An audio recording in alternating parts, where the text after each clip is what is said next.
grands reportages, documentaires et bien d'autres choses. Ça commence là-bas pour finir ici.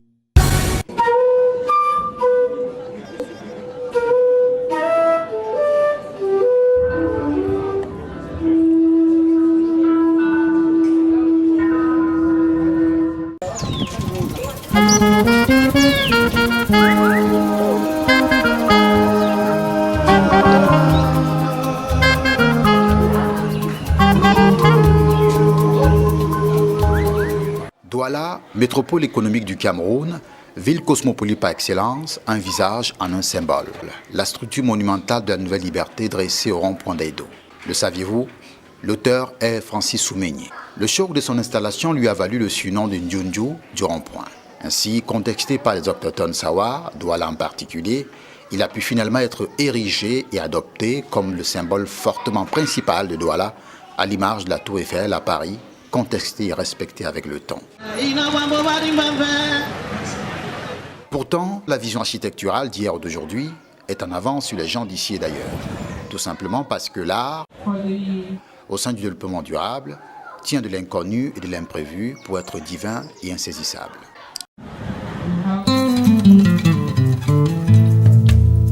Joseph Francis Soumeigné, c'est un artiste que nous suivons depuis presque les premiers temps de Douala, qui remonte à 17 à 18 ans d'aujourd'hui. Ça a été un des premiers artistes avec lesquels nous avons mené quelque chose d'ambitieux et de même très très ambitieux, puisqu'il s'agissait d'offrir à la ville de Douala une première œuvre monumentale. Il s'agissait de la Nouvelle Liberté, cette œuvre qui trône aujourd'hui au milieu du rond-point d'Aïdou. Donc Soumeigné, on le connaît depuis cette période. Là, on est dans les années 94-95. Et Soumeigné, donc on a fait une première exposition individuelle de ses travaux avant la Nouvelle Liberté. Et c'était une période où nous n'avions pas encore ce lieu qui existe aujourd'hui, l'espace Douala.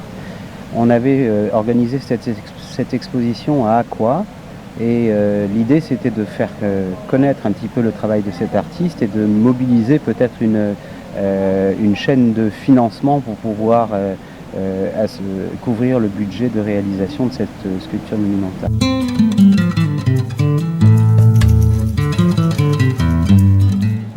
On a un parti pris de politique artistique et quasi idéologique à Douala. C'est de penser que l'art contemporain, parce qu'il est contemporain et parce qu'il transcende des clivages ethniques, linguistiques, générationnels, etc., l'art contemporain, il est de nature urbaine.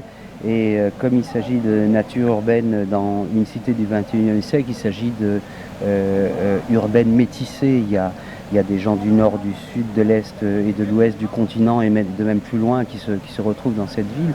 Et ça donne une fusion tout à fait particulière. Nous, on pense que l'art contemporain est quelque part un liant entre les gens, les générations, et toutes sortes de catégories qu'on peut imaginer pour désigner les uns et les autres.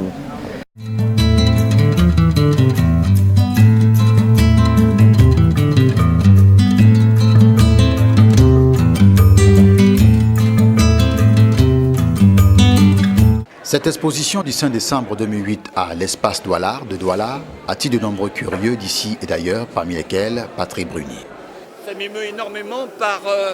Je sais qu'il a fait une statue monumentale à l'intérieur de Douala, mais ce qui est très beau chez cet auteur, c'est la dimension multidimensionnelle. C'est-à-dire qu'on peut avoir l'infiniment petit. J'ai une statue dans le coin là-bas qui me donne un regard assez unique, comme on peut avoir un travail sur la ligne monumentale et absolument extraordinaire. Donc... Le vrai Dieu est un travailleur. On ne peut pas croire que l'univers est là parce que le thème de l'exposition, c'est mouvement de poussière. Mouvement de poussière parce que l'homme lui-même est poussière. Il finit toujours par retourner dans la poussière. Il passe toute son existence à manipuler les objets qui en fait retournent finalement en poussière. Il mange la nourriture qui redevient la poussière en attendant que lui-même redevienne poussière.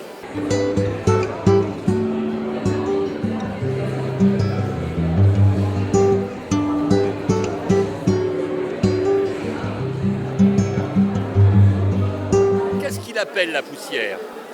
Il y a l'âme, il y a le matériau qui peut être immensément grand. Une bougie de voiture, c'est une poussière de voiture, mais c'est une conscience de l'homme. Il y a derrière les oreilles souvent des bougies, donc il électrise le monde, il redonne à la mécanique. Moi j'aime beaucoup la mécanique, mais il redonne le sens de l'universel. Il y a une conscience dans la matière, il y a une conscience de travail, il y a une conscience de tout. Donc la poussière, elle est l'inverse de ce qu'on y met d'habitude, ce qu'on balaye, qu'on oublie.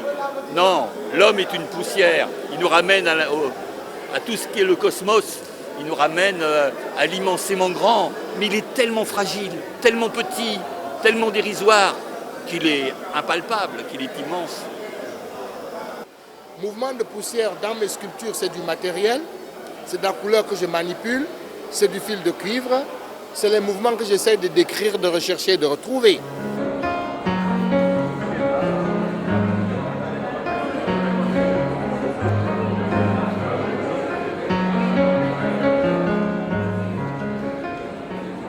Donc c'est bien sûr l'objet rapporté. Il a le même style qui est un peu différent de celui de Malam. Je ne sais pas si vous le connaissez, Malam, un artiste qui était là, qui avait comment je dirais ça, il avait des improvisations, c'est pas des improvisations, il avait sa façon de voir certaines choses. Parce que lui, il est de la même génération. Alors quand je regarde les œuvres de Soumenier, je dis Soumenier c'est un grand artiste.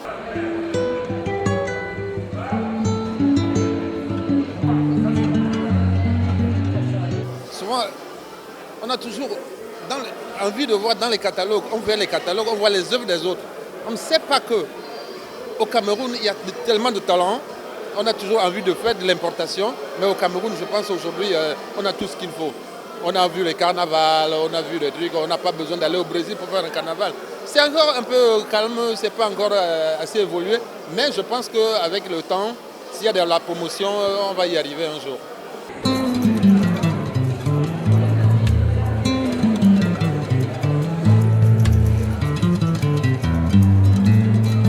L'objet rapporté, quand Malam nous dit que César qui utilise des objets rapportés, c'est naturel, on n'en parle pas. Quand c'est l'Africain, c'est lié à la pauvreté, mais l'imaginaire n'a pas de place, si tu veux. En faisant des mouvements, moi-même étant poussière, mangeant de la poussière, vivant dans la poussière, et pour finalité poussière.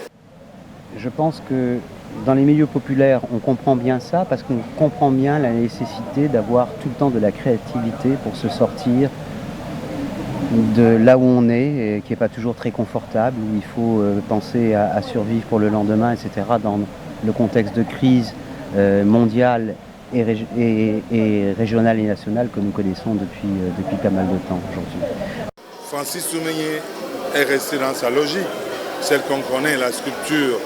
Quand on a vu par exemple la statue de la Nouvelle Liberté au rond-point d'Aïdo, on ne peut pas s'étonner de voir ces œuvres. Déjà qui travaille sur tout ce qui est comme objet de récupération, mais un thème assez spécial. Je retiens d'une chose, de toutes les œuvres qui sont ici, c'est le mouvement. Joseph Francis Soumenier, l'exposition que vous voyez aujourd'hui ce soir, n'est qu'un jalon, un des jalons de son étape artistique, de sa vie d'artiste. Parce que quand vous allez voir les 9 notables, quand vous allez voir ces expositions antérieures, vous allez vous rendre compte qu'il se situe dans la trajectoire de son cheminement artistique. C'est un mouvement humain que Francis Soumenier nous fait découvrir. Vous avez des positions qui nous parlent. Des positions, vous avez par exemple le monsieur avec la brouette qui tous les jours se bat pour sa pitance. Vous voyez que c'est le mouvement. Si vous prenez un autre cas comme d'autres sculptures que j'ai vues ici, vous avez l'impression que c'est des choses qui vous parlent.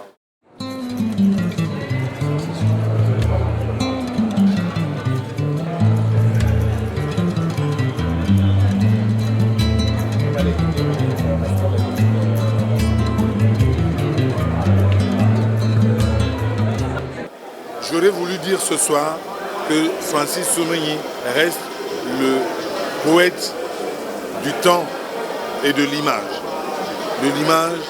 et de l'expression. Donc c'est un auteur qui, par le mouvement, par la solidité de l'imaginaire, l'humanité de ce qu'il dégage, hein, c'est absolument extraordinaire. Les regards de chacune statue, c'est bon. Moi, ça m'émeut énormément et ça me donne de cette Afrique en mouvement l'espoir qui n'est pas dans notre habitude à nous, parce que l'espoir est ouvert à un imaginaire sans cesse en mouvement. Je crois que la responsable du lieu me disait qu'il était autodidacte, mais il ne faut même pas le dire, parce que tout ce qui est l'art africain est autodidacte en soi, parce que nous, on doit apprendre à perdre notre culture de référence, qui est toujours celle d'une école, d'un enfermement, d'un concept. Donc là, il y a dans la spontanéité la base de ce qu'est l'art véritable. Ça veut dire qu'il n'y a pas d'école, on n'apprend pas l'art dans une école. Joseph Francis Soumeigny, un artiste qui a toujours apporté, qui a toujours innové et qui ne cessera jamais de nous étonner. Donc quelque part, on se dit que l'art contemporain, il est peut-être une illustration de la dynamique créative nécessaire et suffisante pour survivre.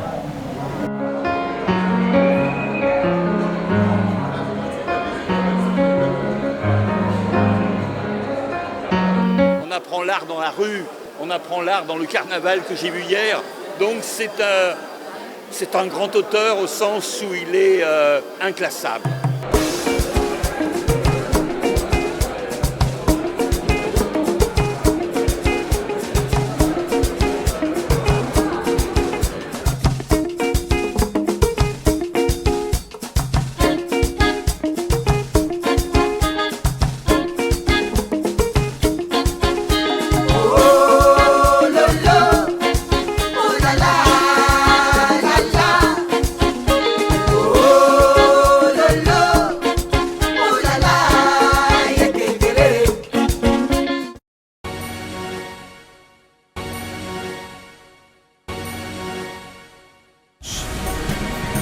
Grand reportage, documentaire et bien d'autres choses.